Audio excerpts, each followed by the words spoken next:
Magandang hapon guys. Dito ako ngayon sa tabing dagat ng Pasyagun, Barangay Pasyagun. Ang kasama ko lang ay yung aso ko.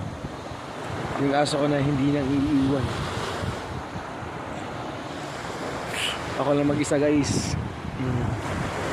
Ito yung nakaka-relax sa isipan ko at sa pakiramdam ko.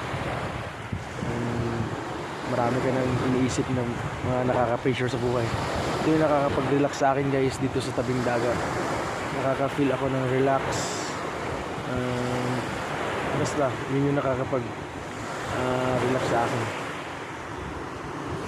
Ayan guys.